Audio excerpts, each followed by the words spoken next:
Este podcast é uma realização O Historiante.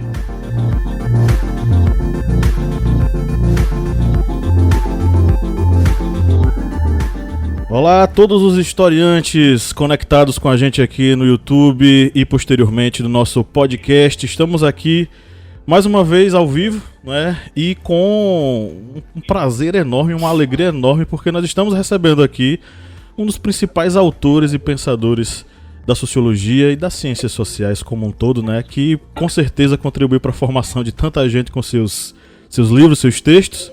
Eu falo muito por mim também, porque a influência total aqui deste que é o senhor Gessé Souza. Oi, professor. Como vai, Pablo? Tudo bem? É um grande prazer estar aqui com vocês, com os nossos amigos.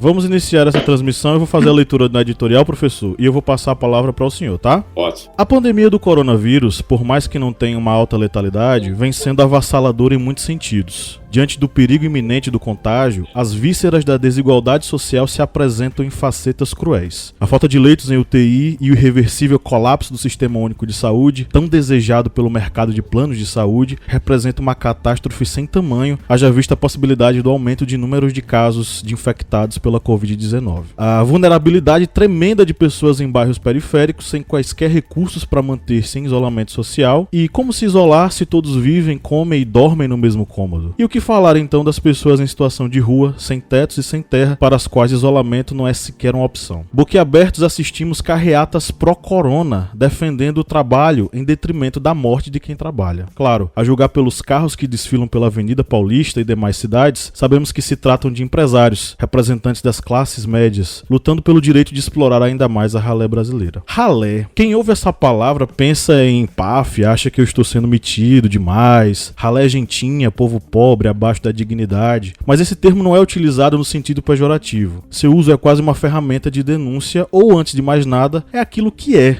a realidade dos fatos. Não precisamos florear as relações de poder implícitas na desigualdade social. É ter em mente que as dinâmicas de uma sociedade capitalista construíram um fosso entre aqueles que detêm de um capital cultural passado de geração para geração, fruto de décadas e séculos de concentração de renda e privilégios, e aqueles que foram excluídos desse processo e que, à margem da sociedade, usam seus corpos e o trabalho recorrente deles para sobreviver e resistir. Recebemos hoje, com muita honra e alegria, o sociólogo que dissecou e disseca a sociedade brasileira em seus livros, o professor Gessé Souza, e eu já vou emendar com uma pergunta para o senhor. A pandemia do coronavírus de fato expõe essas relações de desigualdade estabelecidas em nossa sociedade? O senhor enxerga uma tomada de consciência das classes trabalhadoras e da ralé diante desse quadro? Bem-vindo, professor. Obrigado, Pablo.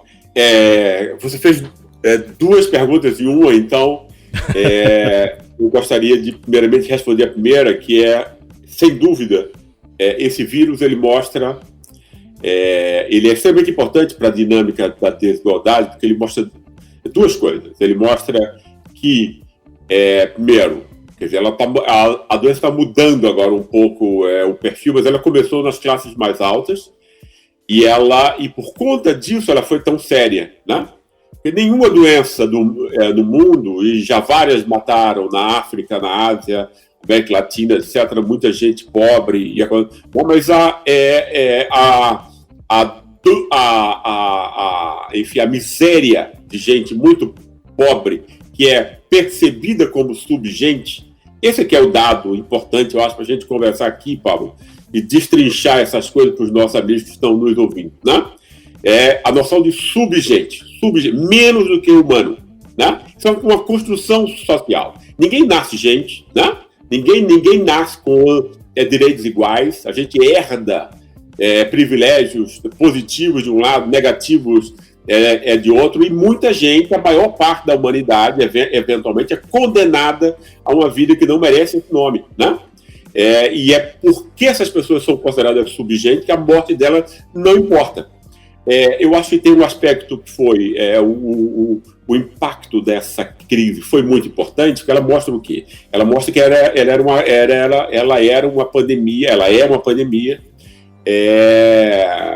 democrática, ela atinge a todos, né?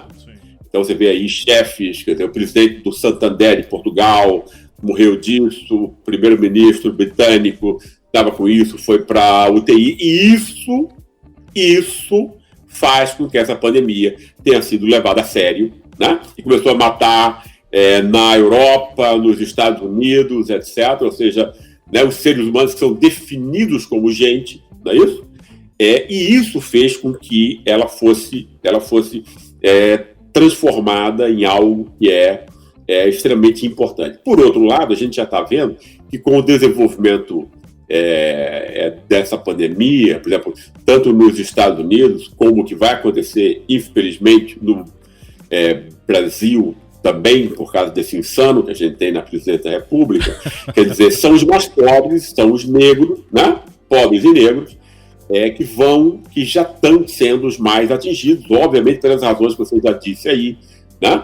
Essa coisa de um sistema imune forte implica que você tenha tido saúde antes, que você seja bem alimentado, etc, etc.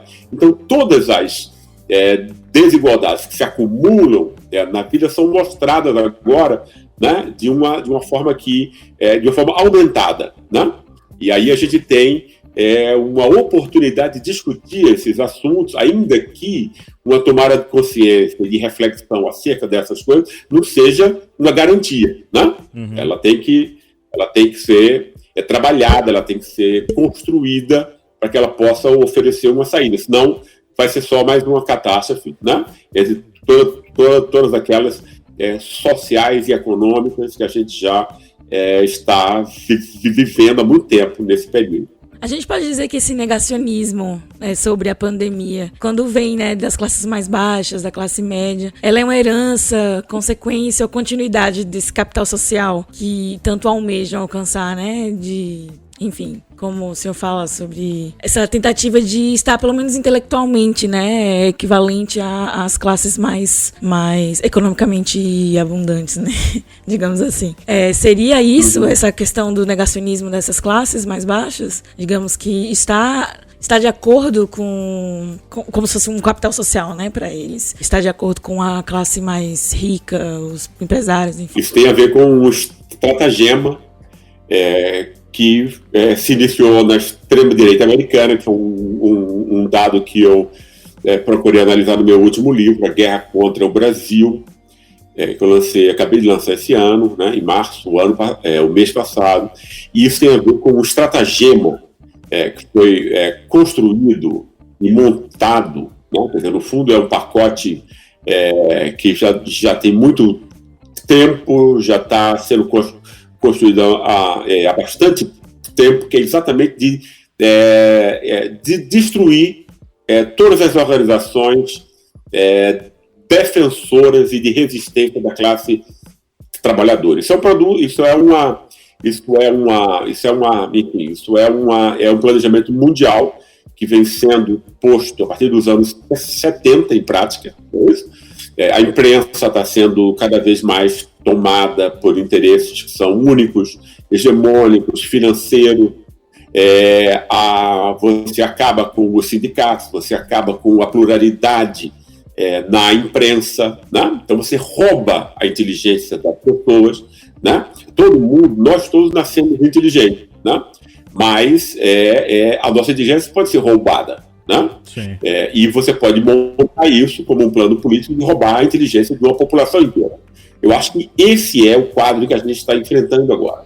Inclusive porque, para a extrema-direita americana, que tem muito dinheiro, e agora está com os dois pés e as duas mãos no Brasil para saquear água, minério, madeira, o que for para levar, né? Tem a ver exatamente com você aproveita do desconhecimento, né?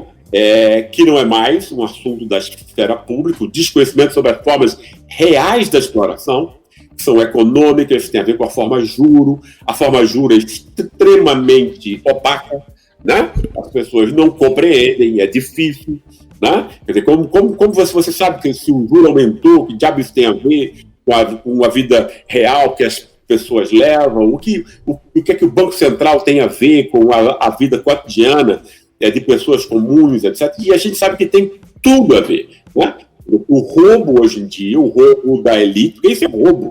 Isso não é, isso é um assalto, né? Com certeza. Aqui, quer dizer, Brasil você paga 300% de juro do cartão, né? Mesmo o juro para empresa é 11 vezes maior do que o juro na França. Então não tem nada não tem nenhuma explicação racional para isso. Isso é simplesmente um saque, né, do orçamento público, e esse juro que vai para as empresas, ele está embutido em todos os produtos que a gente compra, e representa uma enorme transferência de dinheiro das pessoas, da população como um todo, em nome de meia dúzia de banqueiros e bancos. Isso não é compreendido no mundo inteiro. E não é compreendido, você só tem a Globo para explicar isso, o SBT, isso aqui é pago para esse mesmo banqueiro e tem os mesmos interesses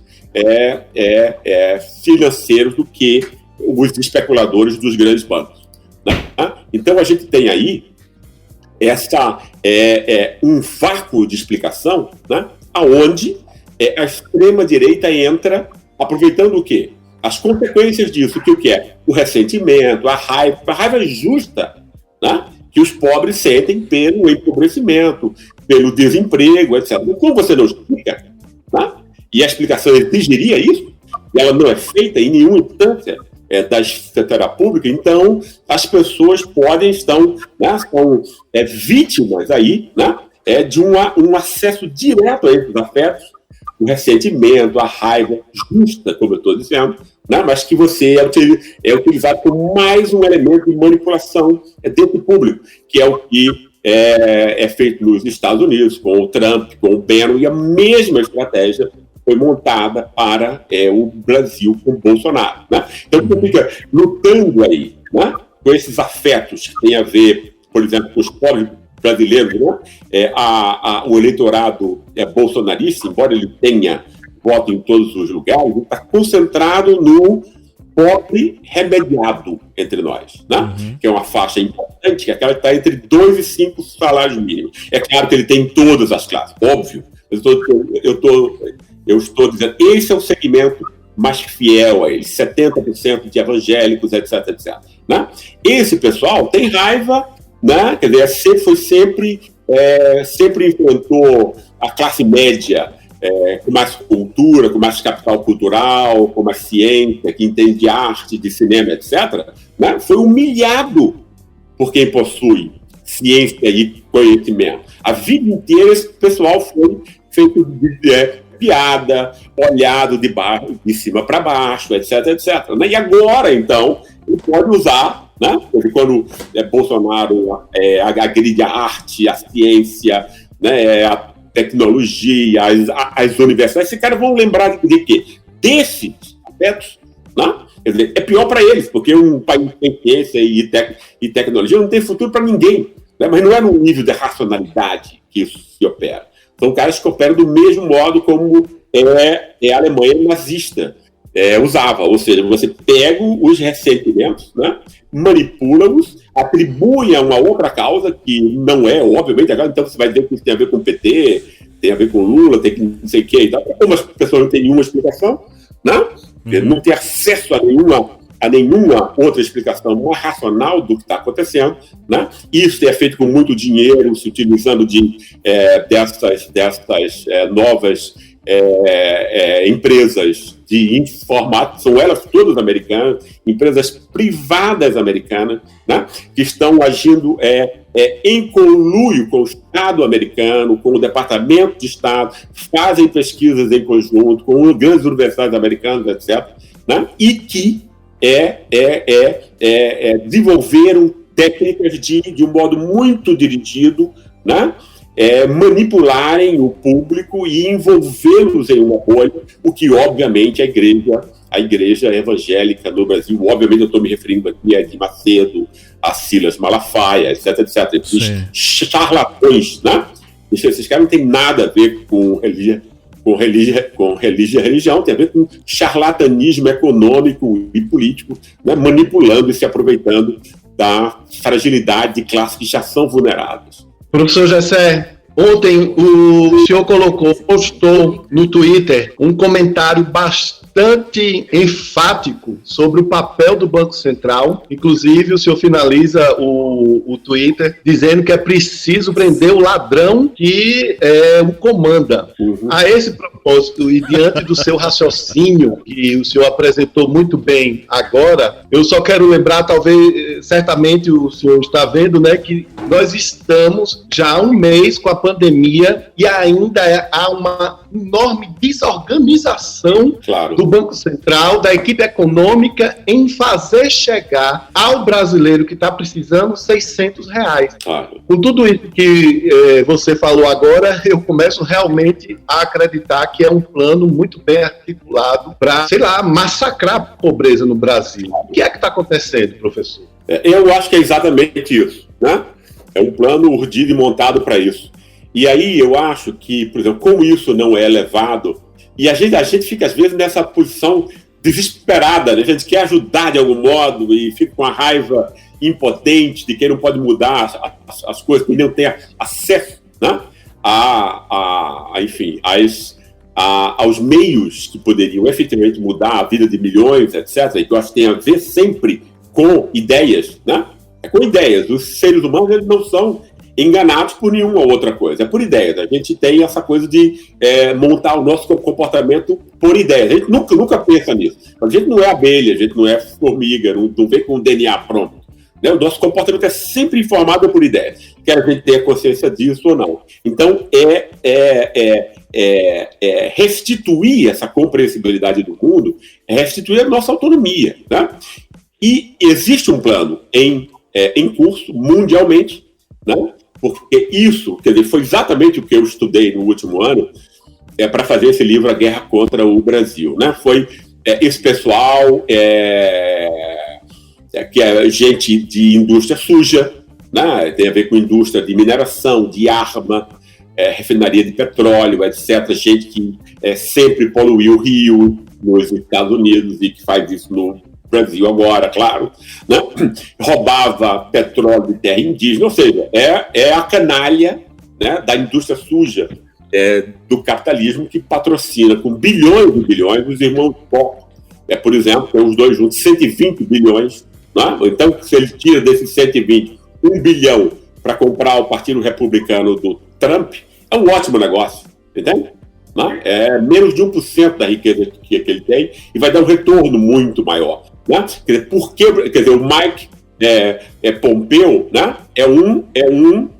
é um estafeta, que é o cara que comanda a política de Trump, inclusive a política internacional, é um estafeta do irmão Koch, que é pago por ele desde que ele era jovenzinho, né?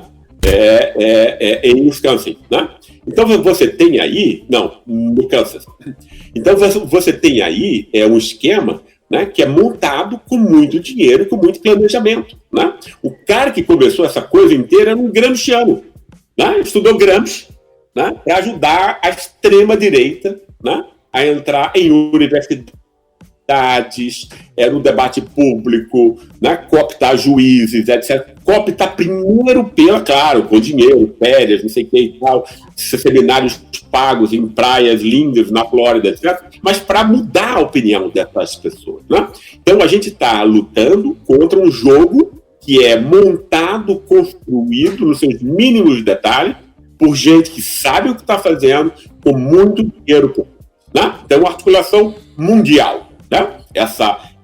Esse aumento da extrema-direita. O bolsonarismo é apenas um dos elementos, quer dizer, claro que é um elemento, enfim, essa estratégia da extrema-direita levada às últimas consequências, né? Se aproveitando de quê?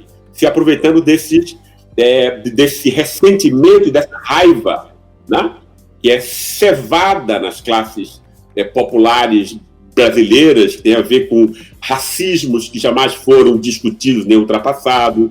Né? Então, são pessoas não só, né, que têm pouco acesso à economia, mas têm pouco acesso à cognição, à reflexão, etc. Né? Estão em situações familiares também que tendem a ser, não é em todos os casos, mas tendem a ser precária, a relação emocional, etc., a reprodução dos papéis de filho, pai, mãe, ou seja, não é só uma miséria econômica, tem a ver com a miséria moral também, né? De quem foi roubado a sua inteligência, né? Não foi dado oportunidade. E pessoas que reagem em relação àquilo que elas sentem, né? De modo reativo, ou seja, sem reflexão, sem pensar, e aí você tem o quê? Toda uma equipe que está trazendo por via de WhatsApp bolhas que impedem qualquer crítica racional e argumentativa a esse tipo de comportamento, fica um caminho livre, né? Em que você diz, olha, não é o Banco Central que o Guedes já acaba de dar de presente 1 trilhão e 200 bilhões, né?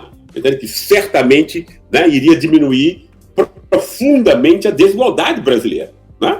Entende? Iria nos fazer, iria montar, iria ajudar a construir um país novo, né? Isso é muito dinheiro, né? Entende? Como emprego e tal, para mil formas que isso poderia ser organizado. Isso foi mandado para seis grandes especuladores, né? Para quê? Para ganhar ainda mais riqueza e que isso continue do mesmo modo como nós estamos acontecendo agora. Mas isso sequer é discutido, isso sequer vai para as pessoas que mais precisam, né? Entende? As lives de internet e tal, no máximo atinge 20, 30 mil pessoas, né? Mas essas coisas atingem milhões, então a desproporção é muito grande, não?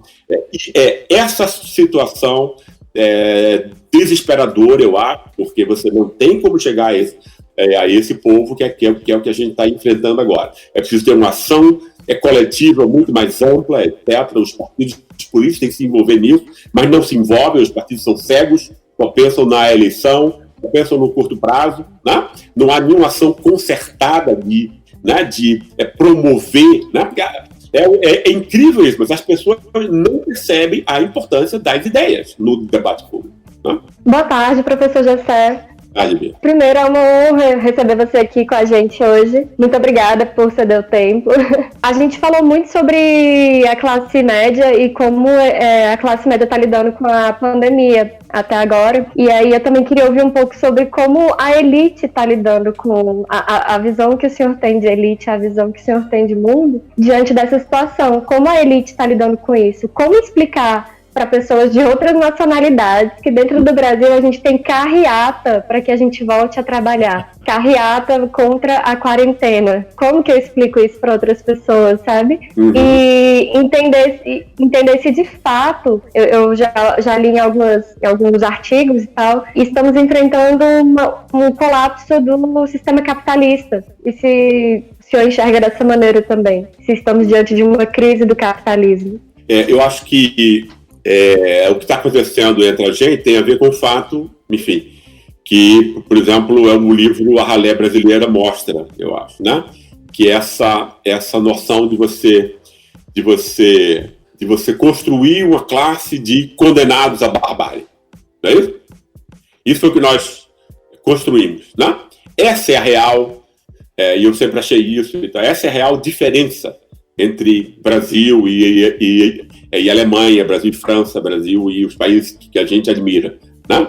É porque nós construímos um terço da população como condenados à barbárie, né? Sem acesso à educação, sem acesso à inclusão, sem acesso ao mercado econômico, né? Ao mercado competitivo de trabalho na economia, eu digo que está baseado na incorporação de conhecimento, né? E você reproduz o escravo, o cara que vai vender a sua energia, vai vender a sua energia muscular, né?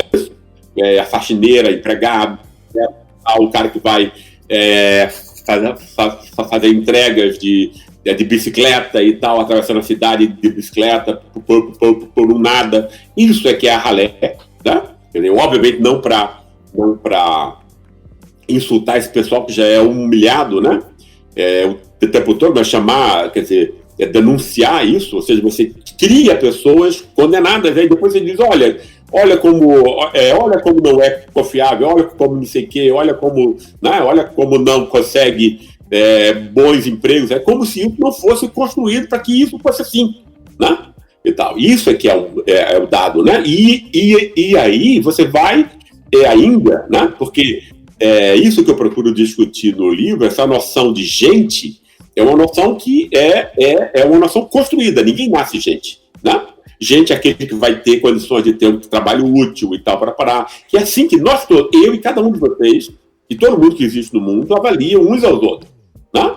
A gente pode ter as pessoas boas, né? De coração bom, tem pena de quem está nessas condições. Quem é mau vai ser agressivo com ela, como vários agora estão sendo no Brasil, né? Mas o valor, menos valor dessas pessoas, né, é compartilhado por quem tenha bom coração ou não, né? Porque você só tem pena de quem é menos, abaixo de você. Isso comprova, né? Quer dizer, que você tem aí, que nós temos uma sociedade, portanto, de subgente, no sentido real, empírico do termo, né? É por conta disso que a polícia pode matar, é por conta disso que não precisa ter grande preocupação, porque você tem um presidente fascista, efetivamente, né?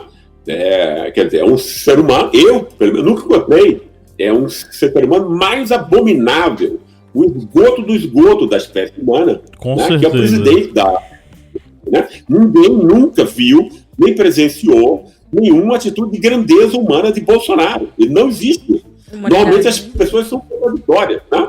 Bolsonaro não é contraditório. Ninguém viu nenhum ato, né, humano, grandioso, generoso de Bolsonaro. Isso é impossível. Ou seja, é um psicopata, né? E acha que se os pobres morrerem, isso é um dado positivo, né? Que se os idosos morrerem, você vai ter menos carga na presidência. É assim que esse cara opera, né?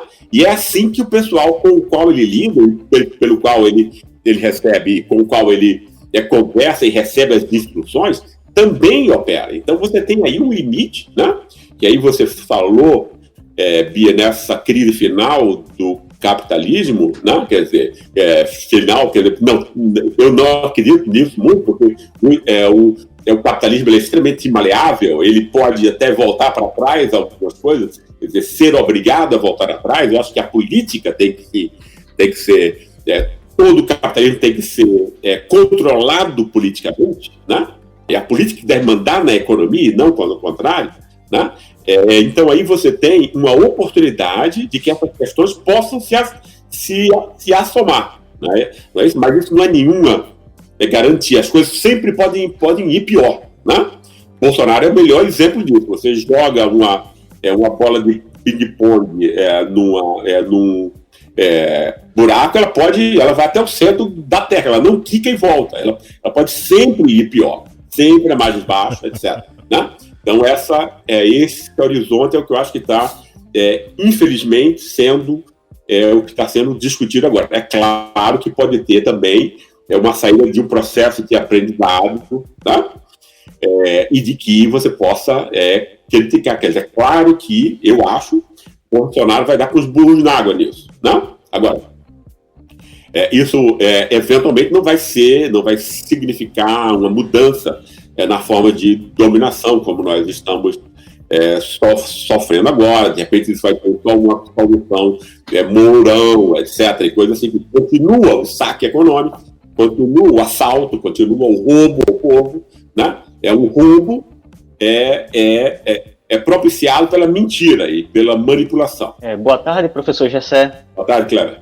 Professor, nós vemos que nos últimos meses a classe média tem tido atitudes um tanto de ódio, tanto em solicitações de intervenção militar no Brasil, como agora nessa crise com o coronavírus, com incitações relacionadas às pessoas terem que voltar ao trabalho de qualquer forma, até mesmo pessoas brigando na rua para que outras pessoas voltem ao serviço. Para o senhor, um dos problemas do Brasil seria esse ódio que existe na classe média, e principalmente esse ódio com relação às classes que eles consideram inferiores? Eu acho que você está falando a questão principal, que também no último livro eu tentei construir, porque é um processo isso, a gente não aprende as coisas de uma vez só, né? Eu sempre estudei as classes sociais para compreender muito essa relação do racismo de classe, do racismo de raça, como eles se combinam, etc, etc. Mas o bolsonarismo é que me deu isso ficou mais claro na minha cabeça com o Bolsonaro, porque obviamente eu fiquei pensando, né, quer dizer, como é que um cara desse é eleito? Né? Ninguém o obrigou com um revólver na cabeça que as pessoas se fizessem uma coisa tão idiota como essa, porque é idiota. Né? Não, a gente concorda com o senhor 100%. Isso é questionável. Irracional, né? Entende? Então, como? Por quê? Né? Quer dizer, a irracionalidade, né? Que é o que eu estou chamando aqui de idiotia. Como é que a gente é levado a agir como idiota? Como é que a gente é levado a agir contra os nossos melhores interesses? Esse é o ponto. Né? E aí eu acho que os afetos irracionais que nós todos temos, eles podem ser canalizados politicamente. No Brasil, esse principal afeto, para mim, é o racismo. É o racismo de classe e raça sempre, mas o que assume a preponderância, nesse caso, é o racismo racial, eu acho. Né? Que é o que vem da escravidão e é o que vai combinar os acordos e os ódios entre as classes. É o racismo racial. Né? De que modo? Ele é segmentado no sentido de que, para da classe média e da elite, né? O racismo contra os 70% que estão abaixo, mestiços e negros, né? É legitimado pelo moralismo. Né? Ninguém, em sã consciência, acha que a classe média, branca, bem vestida, rica, que sai das ruas aos milhões, né? Para combater, animados pela imprensa e pela Lava Jato, né? Ninguém acha que esse pessoal estava lá defendendo a virtude da honestidade pública. Né? Isso é ridículo. Por que isso é ridículo? Porque quando Aécio e Temer foi mostrado na TV, as malas, a gravação, prova, testemunhado, ali foi mostrado como funciona. Né? É o principal candidato à presidência das elites. Depois o cara que foi o presidente dessas mesmas elites, fazendo todo tipo de maldade que ele fez. Né? Esses dois caras contrapostos com corrupções insofismáveis. Ninguém podia, não era dúvida, não havia dúvida de nada, não era montagem, tudo. Para aquilo todo mundo viu. Ninguém viu um branquinho, privilegiado, bem vestido, da classe média, gritando histericamente nas ruas brasileiras. Não tinha não teve. Né?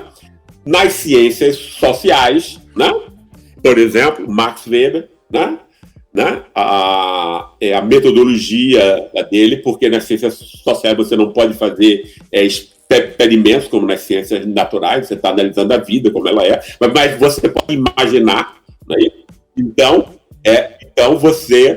você tem o quê? Você tem o pessoal que saiu às ruas contra o PT, que era por conta da corrupção. Aí você tem uma outra ocasião que também era, e de um modo mostrado, de um modo extremamente mais importante e impactante, que ninguém saiu. Então, comprovado empiricamente que pode ser o que for, menos a corrupção, o que incomoda esse pessoal. Óbvio, né?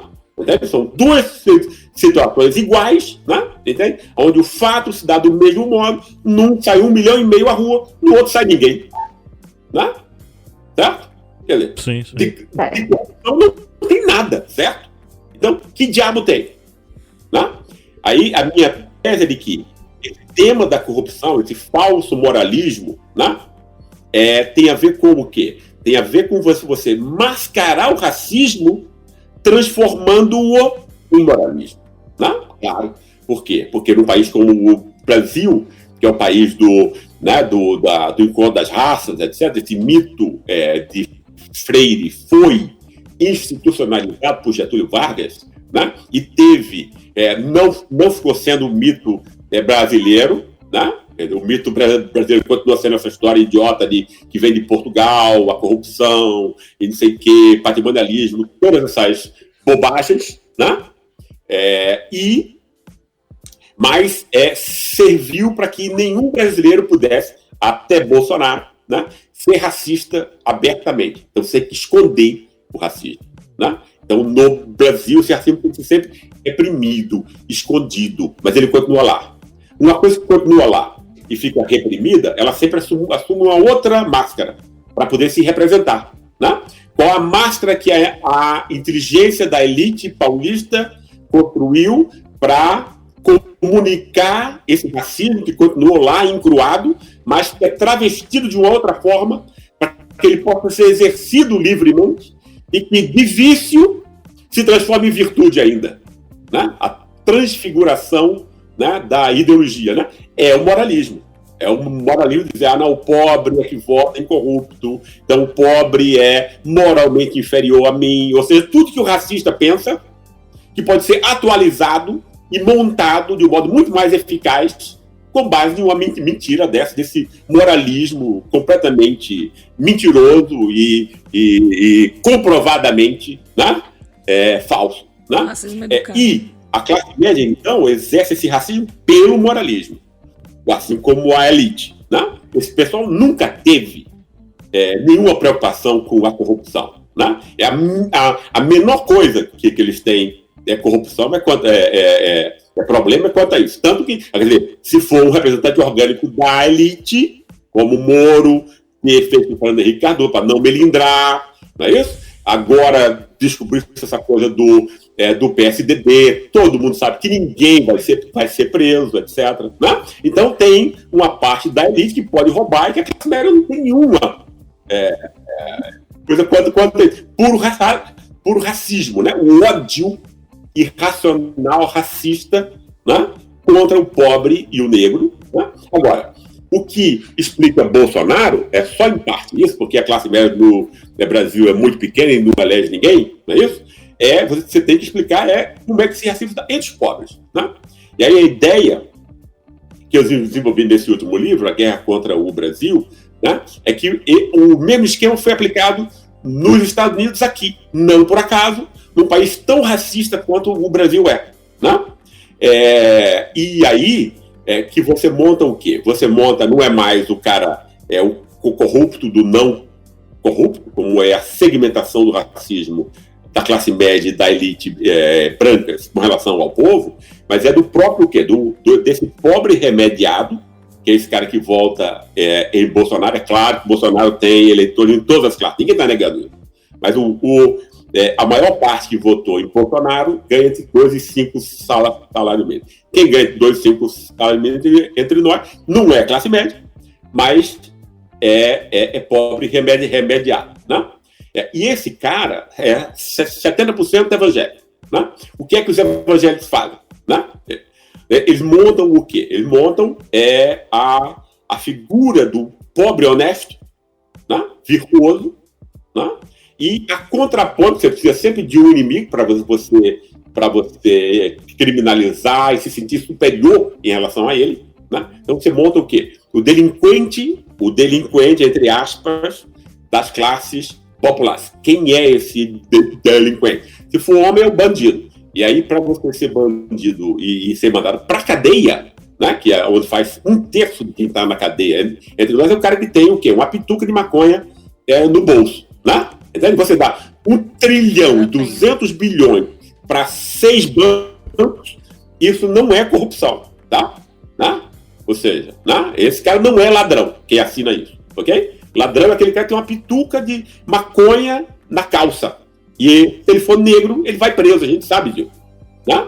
E aí vai aprender na cadeia, efetivamente, como ser mal, porque é um ressentimento justo, inclusive, etc. etc. Né? Para a mulher é a prostituta, né? Várias formas e também o homossexual de ambos os sexos. Esse é o criminoso, o delinquente das classes baixas, que o evangélico cria, o virtuoso evangélico, para se contrapor a ele e para esse cara que é oprimido pelas classes de cima possa jogar o seu ódio, o seu ressentimento em alguém embaixo. Que ele pode humilhar, ser sádico, etc. e tal, para parar. Não é isso? E que é quase sempre o quê? Os negros. Porque quando você inventa essa coisa do crime, do combate ao crime e tal, qual é o brasileiro que não sabe que quem morre é o jovem negro da periferia? Então, é o racismo também, o afeto que está na base disso. Né? Então, a gente tem um racismo que é segmentado por classes, né? Entende? Que foi, nessa propaganda bolsonarista, se aliou a essa noção, a essa noção canalha da virtude evangélica, não é isso?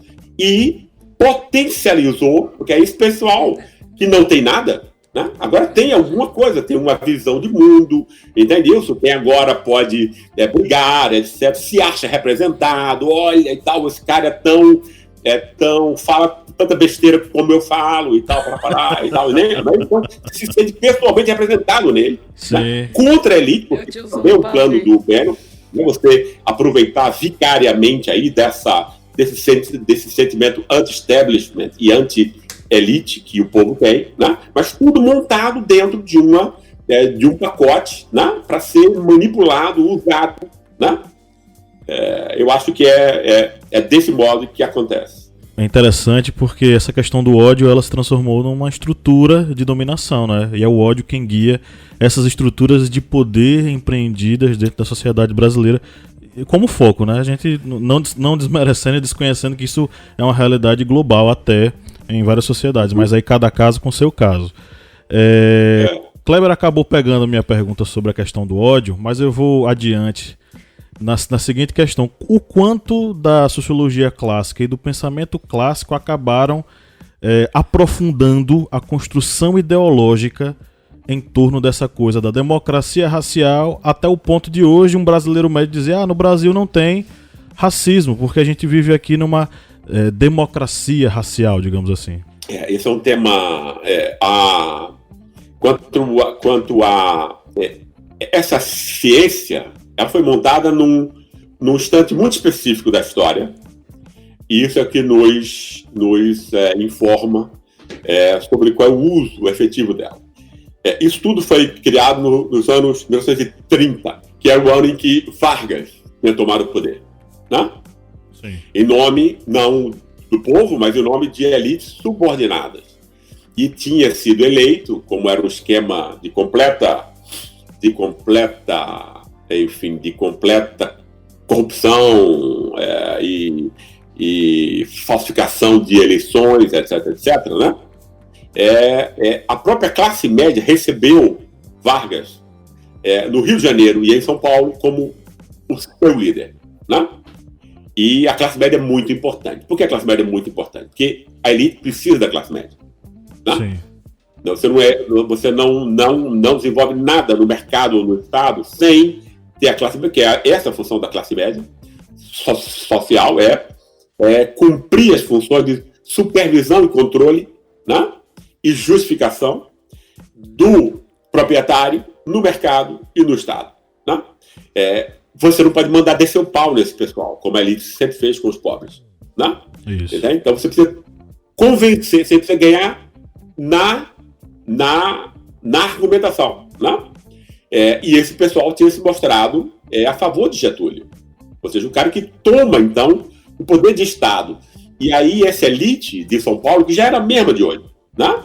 Financeira de um lado e agrária de outro, né? Porque a gente nunca teve, no fundo, uma fração industrial, não é isso? A gente teve, quem mandava era sempre as piores elites, né? Uma elite agrária que recebe em euro, então não tem nenhum comprometimento, nenhuma solidariedade com o que acontece no Brasil, quer dizer, no país, etc. Ou mesma coisa com a fração financeira, né? Então você tem elites descomprometidas com o total, com a sociedade como um todo. Você só teria isso se você tivesse uma fração industrial, né? Quer dizer, que tivesse interesse no mercado interno, etc., né? Você nunca teve isso. Sempre que houve industrialização foi o Estado que fez, né? E aí você vai ter o quê? Você vai ter essa elite perde o Estado e perde o quê? Perde o seu saque. A elite quer o Estado para roubar, né? Aí, 1 trilhão e 200 bilhões, que ele precisa explicar mais o quê? Não é isso? Isso é retirado do orçamento público, da quantidade de impostos que cada um de nós paga para ir para meia dúzia. É isso que a elite sempre fez. Né? E ela e ela quer o Estado para roubar. Quem rouba é a elite. Né? E aí, então, você tem o quê? Você tem a necessidade, foi isso que essa elite de São Paulo fez, né? A necessidade de montar o quê? De montar uma interpretação do país que criminalize já, desde sempre, né, a soberania popular. Como é que você faz isso? Então você desenvolve essa coisa do... entende? Você diz que essa propensão a roubar do povo vem desde Portugal, com a história completamente sem pé nem cabeça. Eu não vou repetir aqui coisas que eu já fiz nos livros, mas nada disso se mantém em pé. 1 minuto de crítica destrói isso. Né? E que essa coisa vem, e talvez isso desconhece como se dá a transmissão cultural, isso é um conhecimento pré-sociológico, que imagina que a cultura se transmite pelas nuvens, né? Como fosse pelo sangue, etc. Ou seja, é extremamente frágil, né? Então, era uma porta podre, não é isso? Mas que, se isso é ensinado em todas as universidades, é ensinado em todas as escolas e é bombardeado na imprensa 24 horas por dia, isso não existe nenhuma outra interpretação alternativa, as pessoas vão acreditar nessa loucura. Não é isso? Então, esse é o dado. A ciência é extremamente importante, né? Porque a ciência é o dado de maior prestígio. Nada tem mais prestígio do que essa ciência. A ciência diz o que é verdade e o que é mentira. E quem diz, quem está habilitado, tem o prestígio para dizer o que é verdade e o que é mentira, tem também a força de dizer uma coisa muito mais importante, que é dizer o que é certo e o que é errado. Né? Essas duas coisas, hoje em dia, no mundo moderno, é feita pela ciência. A elite montou uma ciência fajuta, é uma fraude científica, mas o país inteiro acredita hoje nessa bobagem. Sim. Não é isso? Né? E ela foi montada para quê? Para criminalizar qualquer iniciativa popular que fosse o quê? Que fosse impedir ou minorar ou mitigar o saque, o roubo da elite e ameaçar os privilégios educacionais da classe média. Né?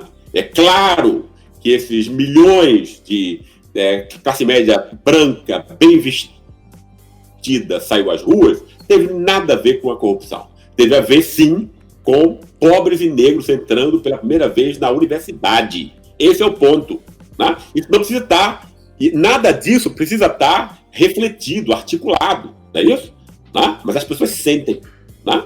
Sentem e agem. O comportamento humano não é montado pelo que a gente tem na cabeça. O que a gente tem na cabeça é normalmente bobagem. É o que a Rede Globo diz. Né? Besteiras que a gente ouve dos outros. Autolegitimações para a própria vida. Não é isso? O que a gente tem na cabeça é fraudes que o mundo nos impinge, etc. Né? O nosso comportamento não é determinado por isso. O que importa é o comportamento. É o que a gente faz na vida prática. Né? O que a gente diz para justificar a vida é besteira. Não é isso? E o que esse pessoal conseguiu foi colonizar a cabeça, né, para induzir um certo tipo de comportamento, né, contra os melhores interesses, inclusive da classe média. Que a classe média votou em peso por conta do seu racismo, né, que foi exatamente no Sul e em São Paulo, né, onde a classe média toda, inteiramente branca, italiana, alemã, eslava, etc., se considera superior ao resto do país, que é mestiço e negro, né? Um pessoal extremamente preconceituoso, né? Normalmente, não são todos, obviamente, mas 70% deles o são, que votaram um cara como Bolsonaro. Né? Então você está... e esse cara que acabou com ciência e tecnologia. Quer dizer, um país sem ciência e tecnologia não vai ter emprego para os filhos da classe média, claro. Não é isso? Né? Ou seja, é a burrice do racismo. É a burrice que está implícita em qualquer ação que está montada por essa manipulação de afetos que a elite constrói para manter as outras classes sob a sua dominação. Eu queria aproveitar para falar sobre uma coisa que você traz muito em seus textos, que é a corrupção por parte da iniciativa privada. E desmistificando esse mito de que a corrupção está exclusivamente dentro do Estado. Aí eu queria que você falasse um pouco sobre esse Estado que ele serve a essa elite econômica. Esse Estado está servindo ainda mesmo durante a pandemia, porque enquanto aos pobres, à classe média, ao desempregado, ao trabalhador autônomo, a gente é destinado a apenas 600 ou 1.200 reais por mês, a elite está tendo aí, por exemplo, imposto perdoado, perdão de dívida bancária, perdão de dívida de plano de saúde, sonegação de imposto, isso inclusive de pessoas muito famosas que estão fazendo campanha para arrecadar dinheiro. Então eu queria que você comentasse um pouco sobre isso. Tá. Efetivamente, aí é o mesmo, são desdobramentos dessa mesma mentira, porque, obviamente, veja bem, toda mentira tem que ter um grão de verdade, senão ela não funciona, né? Então você diz o quê? Você diz a mentira de que a corrupção, né, e a elite corrupta que manda no país está no Estado. Isso é uma mentira, né? A elite que manda no país não está no Estado, né? Os estafetas dessa elite estão no Estado. É outra coisa, né? Representantes dela, não é isso? Desses 520 deputados, 400 estão ali, né? Pelo menos, né? 400 estão ali tendo sido a sua campanha paga por terceiros para manter um projeto de terceiros e levar o seu no meio do caminho. Esse aqui é o parlamento brasileiro, né? Mas aí você precisa criar o poder, pessoal, o poder real, para ele ser exercido, ele precisa ser invisibilizado. Né? O poder real é que ele se torne invisível. Tá? Que é o poder exatamente que o Banco Central desfruta. Ninguém nem pensa, né? Na corrupção, se está o Banco Central ou não, ele está para parar, não sei o que era isso. Então, é porque é lá onde se dá o assalto. Né? É lá onde tem uma dívida pública que não é auditada. Imagine isso. Você pagar uma coisa que você não sabe a quem você deve nem por quê. Né? Ninguém aceitaria isso na vida individual. Não é isso? Mas nós, brasileiros, aceitamos isso. Né? Não é isso? Quer dizer, ninguém me tira da cabeça. Se alguém auditar, 90% é fraude, pura e simples. Né? Mentira, falso. Não é isso? Como na dívida pública do Equador, 70% eram títulos podres e fraudulentos. Né? Ou seja, a gente tem aqui o quê? A gente está com uma espada de Damocles em cima da nossa cabeça para pagar um dinheiro do qual a gente não tem ciência, não tem educação, não tem saúde e tudo, para pagar uma dívida de mentira, né? De quem teve, né? Pois, senão ela não seria secreta, é óbvio. Né? Entende? Se fosse uma dívida real, ela seria auditável. Nós todos saberíamos a quem devemos. Quem não deve, não teme. Ela é secreta e ninguém pode nem tocar nisso. É porque a quantidade de roubo é enorme, uma fraude disso. Né? É assim, esse roubo é o roubo do mercado. Quem rouba é o proprietário. Aí ele compra os grandes jornais, as grandes TVs, para repetir as mentiras deles. O pessoal é pago, hoje em dia, diretamente por esses bancos. Né? Aí você tem jornais que são diretamente dominados e redes de TV por bancos. Não é isso? Ou tem os mesmos interesses, são influenciados, etc. Então você tem todo um esquema de poder, né, onde você está juntando, aí você também tem o aparelho de Estado, com juízes e tudo, que é eventualmente o poder mais corrupto do Brasil, certamente mais do que o sistema político, inclusive, que há 150 anos aí dá para assinar e legitimar todo tipo de tramóia, né, e roubo e assalto, mas ele é dependente, né, dessa relação com a elite. Né? Ele é um pau-mandado dessa elite, que é a relação entre mercado e Estado, né, normalmente, entre o aparelho de Estado. E aí, então, isso é extremamente importante. Você cria o quê? O que foi que a elite conseguiu com essa mentira de patrimonialismo e essa bobagem toda? Né? Foi criar um bode expiatório para a política, porque toda vez que o voto popular levar alguém que a elite não quer para o comando do Estado, que é isso que tem que ser evitado, aí você pode jogar esse tema da corrupção, que é uma coisa completamente seletiva, né? Entende? Quer dizer, a corrupção só vale para o PT, não vale para o PSDB. Só vale se for do Estado, não a do mercado que conta. Ou seja, esse tema da corrupção, pessoal, é feita para nos imbecilizar, né? Corrupção é aquilo que o dominador diz o que é, obviamente, né? Então, a minha sugestão é que a gente use esse tema da corrupção, que isso está na cabeça de todo brasileiro, e diga, corrupto é o Banco Central, meu Deus do céu, né? Lá é a boca de fumo da corrupção. Tem que dizer uma coisa que as pessoas entendam, né? Um termo popular, né? Que as pessoas entendam o que de fato significa. E há muitos viciados aí. Oi? É um termo que o povo entende, né? O que é boca de fumo. Exatamente. E aí você pega o aviãozinho do tráfico, que é o político. É o cara que tá indo lá, né? Fazer claro, é o que a polícia pega. Que é o que a polícia pega e também o que a Lava Jato pega, né? Mas se você põe banco, não, isso ninguém pega. Como assim? Não, né? Nós temos atualmente uma sociedade que, infelizmente, está cega para a situação das pessoas mais carentes, pessoas que têm menos condições de sobreviver nessa sociedade. Então, professor Gessé, como nós poderemos caracterizar essa sociedade que historicamente é mais carente? Como podemos caracterizar historicamente esta ralé brasileira? Eu não uso mais esse tema, inclusive, porque eu fiz o livro quase 15 anos atrás, e ele queria, nessa época, denunciar, né? Imaginando que eu ia ter leitores só da classe média, né? Para tocar na consciência, não é isso? Mas eu acho que não é o tema, porque quer dizer, a gente pode utilizar excluídos, né? Humilhados, dominados, condenados à barbárie, quer dizer, o que quer que seja, né? E esse é o pessoal que, de algum modo, que mais sofre com todos os preconceitos. Ao mesmo tempo, é quem tem menos defesas em relação a ele, né? Cognitivamente, que é difícil você ter a liberdade cognitiva de você pensar com a sua própria cabeça. Isso é uma conquista extremamente difícil, isso é um privilégio, né? De classe também, não é isso? E você tem todo mundo, o mundo inteiro, militando contra você, né?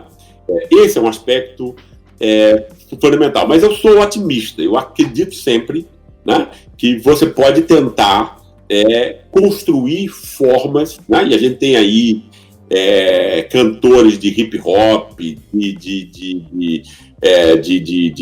como chama aquela outra música, meu Deus, que é muito boa também, não é só o hip hop, é o outro. Rap, exatamente, eu gosto muito. E que é um pessoal ótimo e tudo, né? Entende? Quer dizer, esse pessoal fala na linguagem que o pessoal entende, né? Altamente politizado. Então você tem uma vanguarda também, né? Que tem um acesso a isso, que se pudesse contar com mais ajuda e com ação mais concertada também de outras áreas, né? A gente poderia ter muito mais ações e tal. Eu tenho muito desapontamento com os partidos políticos que nós temos, porque nenhum atenta a essa função. Nenhum se impõe uma função formadora, porque tem, inclusive, dinheiro, tem base, etc., para que isso fosse possível. Mas as escolhas são feitas eleitoralmente, a curto prazo, de modo míope e tal, né? Ou seja, não existe um convencimento entre as forças progressistas, né, de uma união e de uma reconstrução na forma como o Brasil é percebido e interpretado. Eu fico desesperado às vezes, né? Porque para mim isso é óbvio, né? Você tem que começar por aí, entende?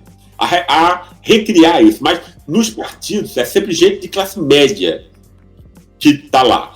E as pessoas de classe média têm uma limitação enorme, né? Qual é a limitação? É achar que todo mundo pensa com a cabeça da classe média, né? Todo mundo da classe média universaliza a sua condição e acha que todas as outras pessoas pensam do mesmo modo que você. Então se tem aí um Então, o Bolsonaro está fazendo tanta besteira, vai ser óbvio que as pessoas vão ver isso. Entende? Quer dizer, esse nível e tal, né? Entende? Então, você não tem, num país como o nosso, nenhuma preocupação de nenhuma das forças que atuam, né? E funciona, claro, você tem aí, para não ser injusto, o MST e coisas que são extremamente produtivas, mas é pouca gente nesse caso.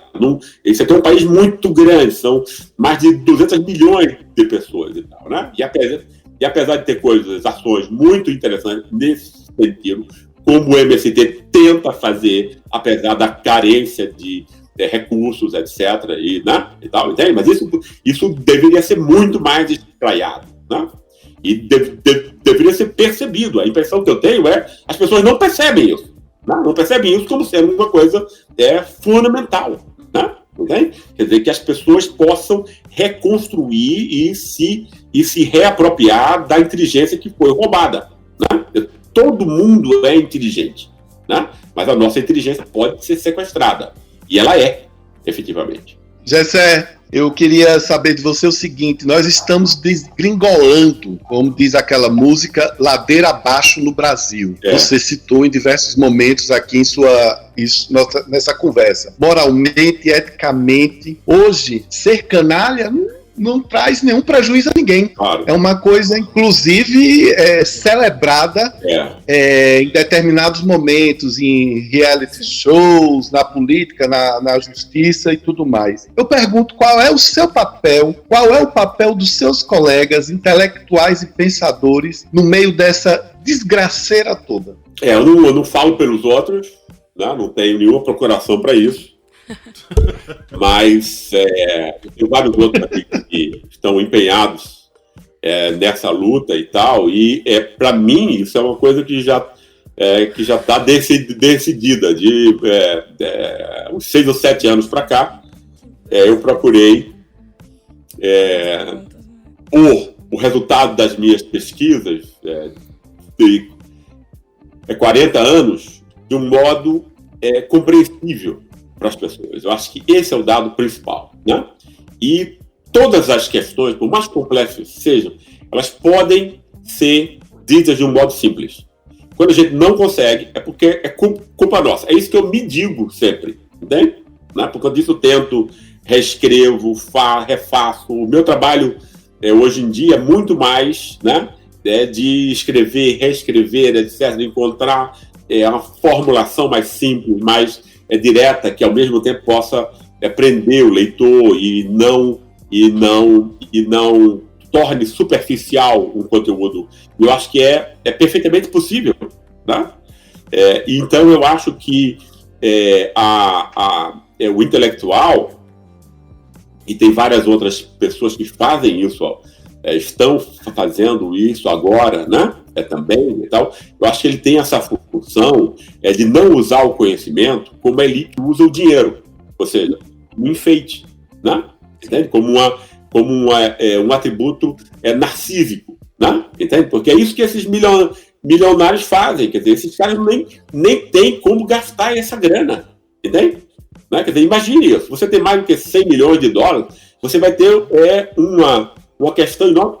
Que diabo você vai comprar mais? Entende? Porque iate você já tem, na casa não sei aonde, com não sei quantos quartos, o cavalo, que diabo você vai inventar para você, né? Entendeu? Quem tem 1 bilhão de dólares ou 10 bilhões de dólares, você está contando os zeros na conta, né? Você não tem nenhuma relação com as necessidades reais, percebe?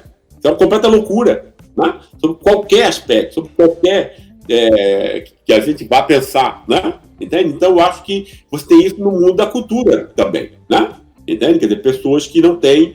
quer dizer, porque o saber, ele é uma arma extremamente letal, né? O saber é extremamente letal. Por quê? Porque o ser humano, né, constrói o seu comportamento a partir de ideias. Isso, né? Entende?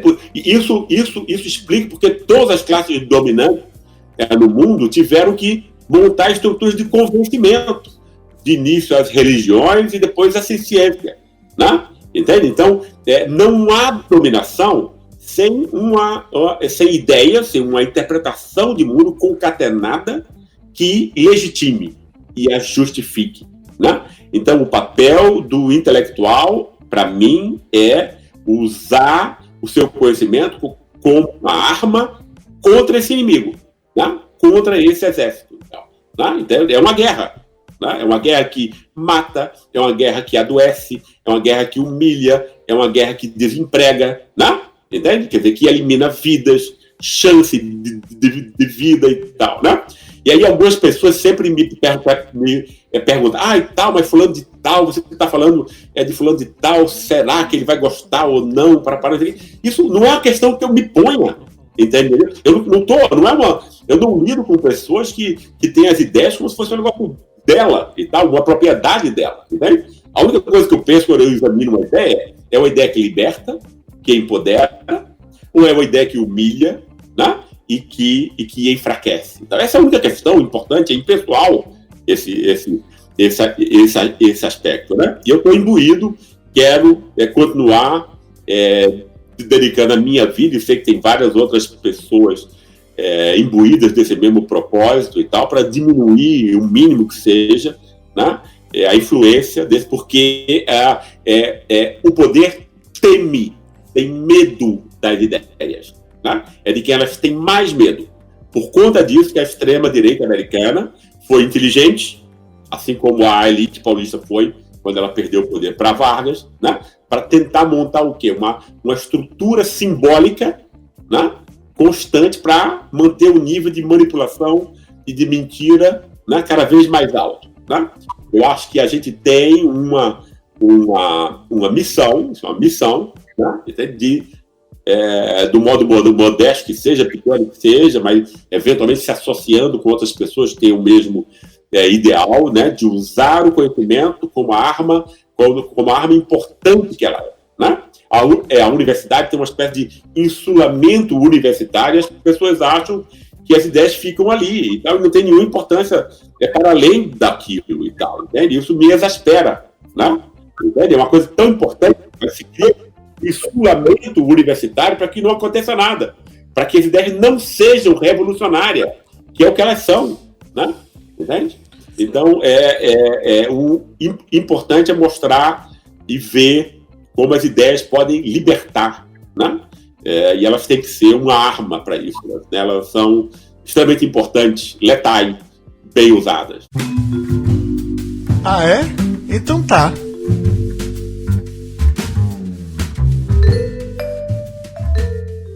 Ok, professor, a gente está caminhando aqui para a reta final. Eu sei que a gente já estourou o tempo, mas eu queria perguntar para o senhor se o senhor poderia só fazer um comentáriozinho sobre algumas falas aqui dos seguidores. Primeiramente, mandar um abraço aí para o Ramon Batista, nosso apoiador sempre presente, Flávio Santos, Augusto Jorge, que estão aqui mandando algumas mensagens para a gente. Eu queria deixar aqui a primeira mensagem eu vou passar para a Lídia, que ela está aqui com o nosso Instagram, com a mensagem do Wellington Duarte. Ele fala que, ele pede, né? Como o GCE avalia o comportamento das 4 grandes classes sociais, a elite dos empresários, classe média, classe trabalhadora e a ralé nesse momento de pandemia? É uma questão complexa. Eu acho que a classe média, uma parte importante dela, se conscientizou da besteira que fez, né? Elegendo Bolsonaro. Né? Eu acho que uma boa parte deve estar desesperado. E é bom que esse pessoal esteja pensando muito mesmo, né? Para não fazer a mesma bobagem no futuro. Né? Mas eu acho que o setor que é mais fiel a Bolsonaro, o pessoal evangélico, pobre, remediado, ressentido com as classes altas, com boas razões, mas ao mesmo tempo racista com relação a quem está abaixo dele, né? A gente precisa sempre compreender que os seres humanos não agem economicamente. Quem acha isso não entende nada sobre o mundo. Né? Óbvio que a dimensão econômica é importante, mas é tão importante quanto um prato de comida, né?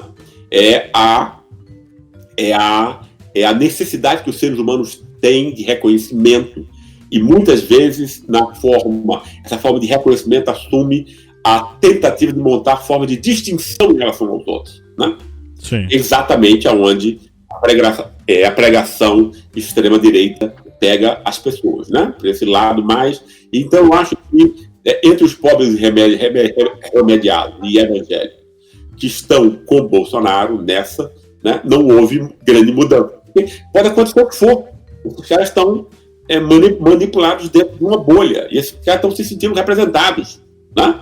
Entende? Uhum. Porque Bolsonaro diz essas bobagens todas contra mulheres, contra homossexuais, contra negros, contra pobres, etc. Que é o que o cara pensa. Também é o que ele gostaria de dizer, etc. Né? Por conta da situação, né? Entre, né? Típica de classe de quem teve aquele tipo de vida, foi pisado, teve piada suja, né? Foi humilhado porque não tem o conhecimento legítimo da classe média e tal, pronto. Né? Você pega esse elemento e você vai, né?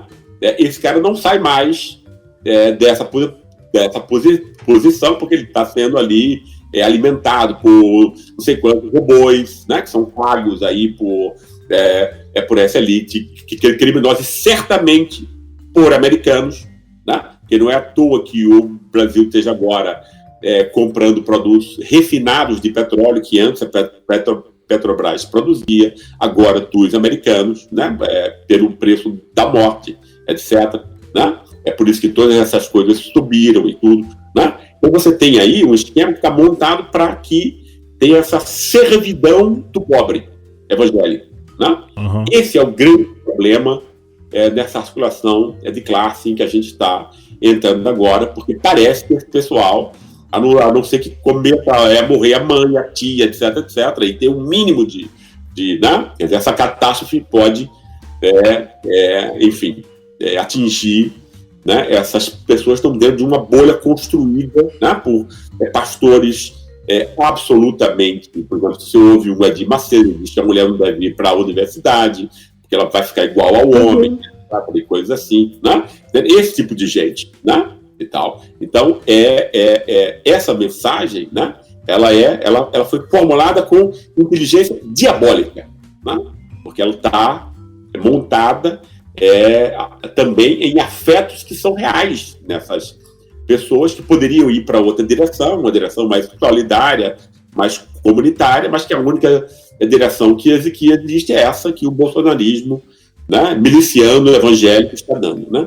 A nossa colega aqui do canal Historizando está perguntando por qual obra a gente pode começar a ler o senhor. Eu acho que a Ralé é um livro que valeria a pena, porque enfim, essas coisas estão mostradas, né?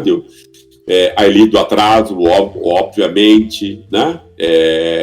A classe média do espelho, em que eu fiz essa tentativa de montar um texto que eu venho fazendo desde a radiografia do golpe. E eu acho que para essa questão sobre o Brasil atual, essa guerra contra o Brasil apresenta no nível mais avançado, pelo menos do que eu posso fazer agora, né? Essa reflexão sobre as causas do bolsonarismo e como o racismo brasileiro se segmenta, né? De um modo distinto, assumindo, digamos assim, essa função política que ele está exercendo agora. Sempre exerceu de alguma maneira, mas agora está num contexto de exasperação, né? Isso foi extremado, radicalizado, né? Então eu acho que a guerra contra o Brasil iria ser uma boa introdução. Ok, professor, a gente agradece muito aqui, essa entrevista foi maravilhosa, nós ficamos muito honrados em recebê-lo e, enfim, é isso. Muito obrigada. Um abraço para cada um de vocês, eu também gostei muito de estar aqui e para o pessoal que está nos ouvindo também. Um grande abraço, parabéns pelo trabalho que vocês desenvolvem. Continue. Obrigada, valeu, professor. Obrigado, muito bom. Valeu.